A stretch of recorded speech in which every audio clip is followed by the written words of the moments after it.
Kidney সমস্যা যাদের থাকে 50 বছর বয়স পর্যন্ত যদি তার প্রপার ট্রিটমেন্ট নেয় তাহলে তার কিডনি ভালো কাজ করতে পারে। এক্ষেত্রে ঔষধ গ্রহণ করার পাশাপাশি তার খাদ্যাভ্যাস পরিবর্তন করা, বিশেষ করে প্রোটিন রেস্ট্রিকশন, এই বিষয়টি যদি তিনি সঠিকভাবে মেনটেন না করেন তাহলে কি কোনো ক্ষতি হতে পারে কি? পলিসিস্টিক কিডনিতে ইম্পর্টেন্ট হচ্ছে ফ্লুইড ইনটেকটা বেশি ইম্পর্টেন্ট। প্রোটিন রেস্ট্রিকশন নিয়ে একটু ডিবেট আছে। কেউ কোনো সায়েন্টিস্ট মনে করে যে তার তো বংশগত কিডনি রোগ, তাকে আমি প্রোটিন রেস্ট্রিক্ট করে কি লাভ হবে।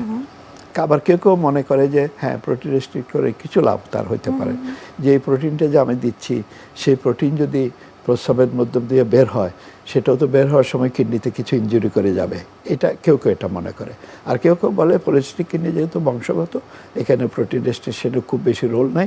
বাট অ্যাজ এ হোল বেশিরভাগ নেফ্রোলজিস্ট অ্যাডভান্স কিডনি ডিজিজ যখন মডারেট টু সিভিয়ার যায়, আমরা প্রোটিন একটু রেস্ট্রিক্ট করি। অ্যাজ এ হোল আমরা বেশিরভাগ নেফ্রোলজিস্ট এটা করে।